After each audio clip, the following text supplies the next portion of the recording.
2024 లేదా 25లో డిగ్రీ లేదా బీటెక్ చదివారా? సాఫ్ట్‌వేర్ జాబ్ కోసం ఎదురు చూస్తున్నారా? అయితే కోడ్ జ్ఞాన్ 100 డేస్ కోర్సులో చేరండి. జాబ్ సాధించండి. నమస్కారం సార్. నమస్తే. సఫరింగ్. సఫరింగ్ అబ్బా! చాలా డిఫికల్ట్ ఫేజ్ ఆఫ్ లైఫ్ అని చెప్పొచ్చు. కొందరికి లవ్ ఫెయిల్యూర్ వల్ల సఫర్ అవుతారు. కొందరికి పర్సన్‌ని లాస్ అయ్యాము అన్న సఫరింగ్ ఉంటుంది. సఫరింగ్ ఏదైనా అయ్యుండొచ్చు సార్. బట్ అక్కడే ఆగిపోతూ ఉంటారు. ముందు ఇంకా చాలా ఉంది అన్న విషయం మర్చిపోతూ ఉంటారు. ఆ స్టేజ్‌ని దాటి బయటపడాలి అంటే ఏం చేయాలి? చాలా ఇంపార్టెంట్. నిజంగా జీవితంలో దేనికి సఫర్ అవ్వాల్సిన అవసరం లేదు అని తెలుసుకోవడమే లైఫ్. ఇప్పుడు నాకు చెయ్యి కట్టయింది. అయ్యో! చెయ్యి కట్టయింది అన్నా అది మానదు. దానికి కట్టిన వెంటనే మానిపోదు. టైం పడుతుంది. దాని ప్రాసెస్ జరుగుతూ ఉంటుంది. ఇది అర్థం చేసుకున్నవాడు టక్కుమని రిలాక్స్ అయిపోతాడు. ఈ మాట మళ్ళీ చెప్తాను. ఈ ప్రపంచంలో నువ్వు సఫర్ అయినంత మాత్రాన ఏదీ మారదు. ఈ ఒక్క పాయింట్ తెలిస్తే జీవితం అలా ఆగిపోతుంది మనకి. మనకు కావాల్సినట్టుగా మారుతుంది. నేను మా అబ్బాయి బాగా చదువుకోవాలండి, మా అబ్బాయి బాగా చదువుకోవాలండి అని దేవుడా మా అబ్బాయి అని అనుకున్నా మీ అబ్బాయి బ్రెయిన్‌లోకి అయితే మ్యాటర్ పోదు. చాలా ఇంపార్టెంట్. చాలామందికి తెలియక మాలాగా కౌన్సిలింగ్ మస్తు డబ్బులు వేస్ట్ చేసుకుంటాం. హ్మ్. నువ్వు బాధపడినంత మాత్రాన వాడు మారడు. ఎవరూ మారరు. నువ్వు సఫర్ అయినంత మాత్రాన ఏదీ జరగదు. అయిపోదు. హ్మ్. ఇవి 3 లెవెల్స్‌లో ఉంటాయి. హుహు. Physical suffering. ఓకే. దెబ్బ తగిలింది. తగిలిన దాని గురించి సఫర్ అయితుంటాం. మొన్న నాకు ఎల్లుండి ఇంటర్వ్యూ ఉందండి. ఈరోజు టైఫాయిడ్ వచ్చిందండి. ఎల్లుండి ఇంటర్వ్యూ ఉందంటే టైఫాయిడ్ వచ్చేసింది. ఎల్లుండి ఎల్లుండి ఇంటర్వ్యూ ఇంటర్వ్యూ ఉంది. అక్కడే ఉంది. నువ్వు బాధపడినంత మాత్రాన టైఫాయిడ్ తగ్గదు. నువ్వు బాధపడనంత మాత్రాన టైఫాయిడ్ టక్కుమని మాయమైపోదు. నువ్వు ఏం చేయలేవు దాని గురించి. సఫర్ అవ్వడం అనవసరం. హ్మ్. ఓకే. ఒకతను ఇట్లా వా బస్ స్టాండ్ దగ్గర కూర్చొని లేట్ అయిపోతున్నా, లేట్ అయిపోతున్నా. నువ్వు వాచ్‌కి 50 సార్లు చూసినా, రోడ్డు వైపుకి 50 సార్లు చూసినా బస్సు రాదు. You don't have to suffer. అక్కడ సఫర్ అవ్వడం వల్ల మా అమ్మ పొద్దున్న లేట్ చేసింది. నేను అనుకుంటూనే ఉన్నా అట్లా అయితదని. ఆ రోడ్డు తీసుకోకుండా ఉండాల్సింది. అటు సైడ్ రాకుండా ఉండాల్సింది. సఫర్ అయితూనే ఉంటారు. That is emotional. Psychological anxiety, stress, worry, depression ఇది ఒక type of suffering. Hmm. Psychological. Yes. Yes. No reason. ప్రేమ, లవ్, రిజెక్షన్ ఇవి ఎమోషనల్ సఫరింగ్. ఓకే. సో, ఇలాగ సఫరింగ్ చాలా రకాలుంటాయి. హుహు. ఎందుకవుతాం సఫరింగ్? హ్మ్. Very important. ఎన్ని రకాలుగా సర్కమ్‌స్టాన్సెస్ పరిస్థితులను బట్టి సఫర్ అయ్యే ఛాన్స్ ఉంటుంది. హ్మ్. ఆలోచనలు బట్టి సఫర్ అయ్యే ఛాన్స్ ఉంటుంది. ఆలోచనలంటే ఏ రకం? థాట్స్. ఓకే. నేను ఎప్పుడు థాట్ అని చెప్పను. థింకింగ్ వల్ల సఫర్ అవుతాం. ఒక ఆలోచన వచ్చిందనుకో సఫర్ అవ్వం. కానీ ఆలోచన అలా థింకింగ్‌గా మారితే సఫర్ అవుతాం. అంటే ఇడ్లీ చూస్తే సఫర్ అవ్వను. ఆ ఇడ్లీకి రిలేషన్ చేసుకొని అప్పుడు ఆ రోజు మా ఫంక్షన్‌కెళ్ళినప్పుడు వాళ్ళు ఇడ్లీ పెట్టారు కదా! ఒక్క ఇడ్లీ ఎక్స్‌ట్రా అడిగానండి. దానికి ఎంత పెద్ద సీన్ చేసింది మా అత్త అని ఇడ్లీతో పెద్ద లింక్ కనెక్ట్ చేసుకుంది. You get my point? So, నీకు థాట్ సఫర్ చేయదు. ఆ థాట్‌ని నువ్వు మురగబెట్టుకొని ఇక్కడ ఎలా పెట్టుకుంటే అది సఫర్ చేస్తుంది. ఆలోచన వల్ల సఫర్ అవుతాం. ఆలోచన ప్రాసెస్ అయిపోయి థింకింగ్ అయిపోతే ఓకే. సఫర్ అవుతాం. లేకపోతే పర్సెప్షన్ వల్ల సఫర్ అవుతాం.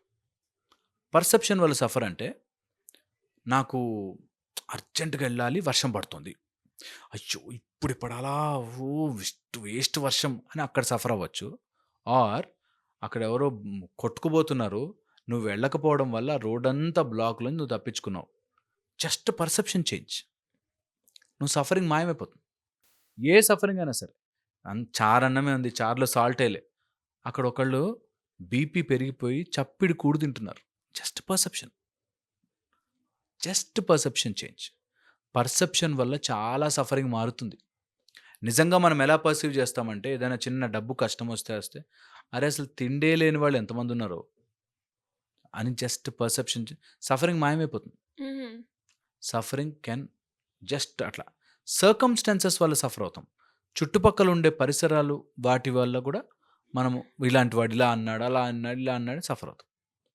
సో, ఇవి మన మైండ్‌లో జరుగుతున్న ఆలోచనల యొక్క లేకపోతే ఏదైనా ఫిజికల్ యొక్క, సైకలాజికల్ యొక్క జరిగే ఒక కండిషన్ తప్ప సఫరింగ్ ఈ ప్రపంచంలో ఉండనవసరం లేదు. మనకెప్పటినుంచో చెప్తూ వచ్చారు, "నువ్వు అన్నీ సంపూర్ణంగా పుట్టావురా. నువ్వు ఏమి చెయ్యకపోయినా నీ దెబ్బ మానిపోతుంది." రోడ్ మీద ఒక స్ట్రే డాగ్‌కి ఎవ్వరు డెలివరీలు చెయ్యరు. హ్యాపీగా డెలివరీ అయిపోతుంది. న్యాచురల్. మనకన్నీ హ్యాపీగా అయిపోతాయి. కానీ మనం ఇప్పుడు అన్నీ ఉన్నా ఏదో సఫర్ అవుతుంటాం. అవును. ఓకే. ఈ సఫర్ ఎందుకొస్తుంది?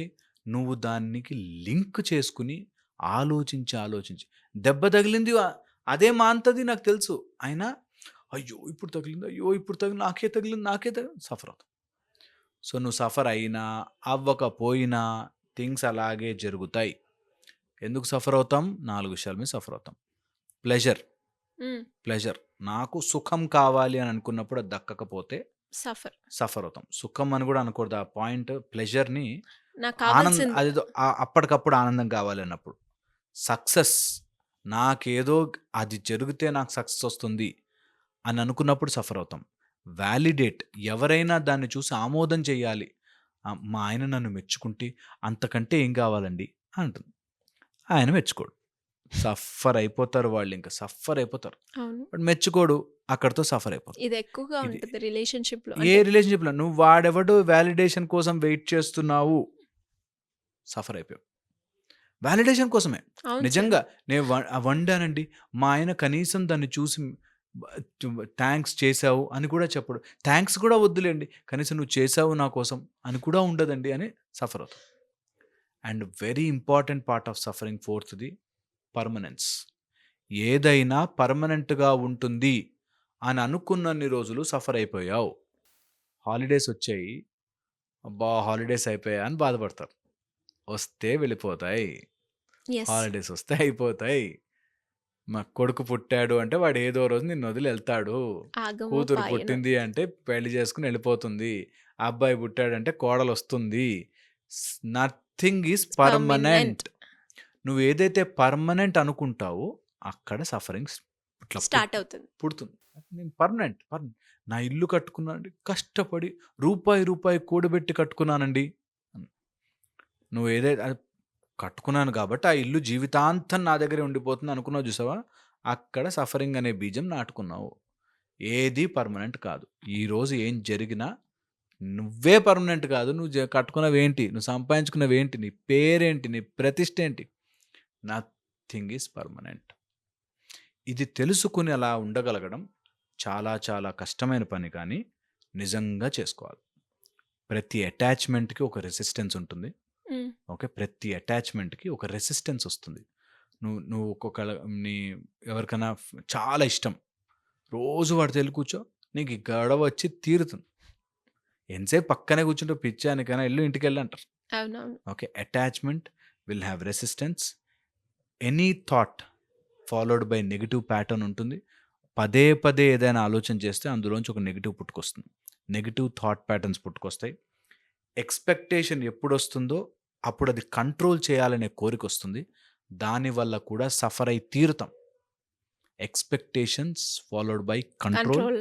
అండ్ ఎప్పుడైతే నువ్వు దానితో ఐడెంటిఫికేషన్ ఏర్పరచుకున్నావో, ఇది నాది అని నీలో కలుపుకున్నావు అయిపోయావు. సఫరింగ్‌కి పునాది వేసుకున్నట్టే ఇది నాది కాబట్టి నాకు నచ్చినట్టుగా జరగాలి అని అనుకున్నావు కాబట్టి నువ్వు బౌండ్ టు సఫర్. నేను చెప్తున్నాను కదా! ఈరోజు ట్రై చేసి చూడు. ఇది నా చెయ్యి. ఈ చెయ్యి ఇలా వెళ్ళాలి అనుకో. కొన్ని రోజులు అయిపోయి నొప్పొచ్చేస్తుంది. న్యాచురల్‌గా ఈ ప్రపంచంలో ఉన్నది చాలా బావుంది. మనము కంట్రోల్ చెయ్యాలి. అయిపోయావు, ఇరుక్కుపోయావు. అండ్ అది నాది అని అనుకున్న రోజున ఇరుక్కుపోయావు. నా పోరి మామ అన్నాడు ఒకాయన. ఒక అబ్బాయి నాకు తెలుసు.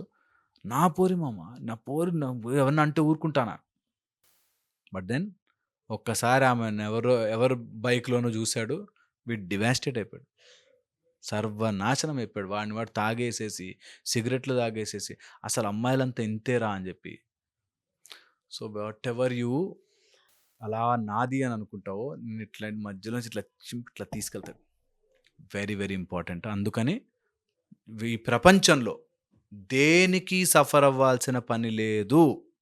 చెప్పడం ఈజీ అనుకుంటున్నారు, చేయడం కష్టం కాదండి. నిజం. అది ఒకటే మార్గం. జస్ట్ సిట్, బ్రీద్ హ్యాపీగా. మనం తీసుకునే గాలి కూడా మంది కాదు. సో సఫర్ అవ్వాల్సిన పనే లేదు. అన్నీ వచ్చాయి, అన్నీ వెళ్ళిపోతాయి. Are all temporary. ఎస్, ఇది తెలుసుకోవాలి, టైం పడుతుంది. but ఖచ్చితంగా చేయాలి. Sir. Very sensible, very sensible. And ఈ వీడియోకి ఖచ్చితంగా ఒక 2-3 సార్లు చూస్తేనే కానీ ఆ రియలైజేషన్ పాయింట్ అనేది రావడం చాలా కష్టం. Yeah. యాక్సెప్టెన్సీ ఆ రియాలిటీలో వచ్చినప్పుడే మీరు అన్నట్టుగానే నథింగ్ ఈజ్ పర్మనెంట్ అనేది మాత్రం ఎప్పుడైతే రిజిస్టర్ అవుతుందో అప్పుడు నా అనేది కాకుండా వస్తుంటుంది, పోతూ ఉంటుంది. అంతే. సఫర్ అవ్వాల్సిన పని లేదు. లేదు, దేనికి లేదు, దేనికి సఫర్ అవ్వాల్సిన. దేనికి. Thank you sir. అందుకేనేమో కొంతమంది డిటాచ్ అయినప్పుడే వాళ్ళ ఇంట్లో వాళ్ళు ఎవరైనా కూడా వెళ్ళినా కూడా మౌనంగా ఉంటారు, కానీ ఎమోషన్ని బయట పెట్టడము లేదు అంటే రియాక్ట్ అవ్వడము అది చాలా తక్కువగా ఉంటూ ఉంటుంది. బయట పెట్టడం వేరే, లోపల కూడా సఫర్ అవుద్ది అంటున్నానండి. ఆ, లోపల కూడా ఏం అవసరం లే. దేనికి బాధపడితే ఏమొస్తుంది? ఉమ్, వర్షం పడుతుంది అయ్యో అన్నంత మాత్రాన మేఘం ఆగిపోదు. మై గాడ్ పక్కన జరగాలని అనుకోదు. Simple life, so simple. Super, don't suffer. Great sir. చాలా మనం రియలైజ్ అయ్యే పాయింట్స్ ఉన్నాయి ఈ వీడియోలో. నాకు తెలిసి సఫరింగ్లో ఎవరు ఉన్నా అండ్ ఏ సఫరింగ్ అయినా కూడా ఒక్కసారి కనుక కుదిరితే వీళ్ళు ఈ పాయింట్ ఆఫ్ వ్యూలో ఉన్నారు, వీళ్ళకి ఈ వీడియో హెల్ప్ అవుతుంది అని అనుకుంటే ఖచ్చితంగా పంపించండి. ఈ పాయింట్ నచ్చింది అని కూడా మెన్షన్ చేస్తే వాళ్ళకి ఒక సొల్యూషన్ ఇచ్చే వాళ్ళు అవుతారు. Anyways sir, great information. Thank you so much. Thank you.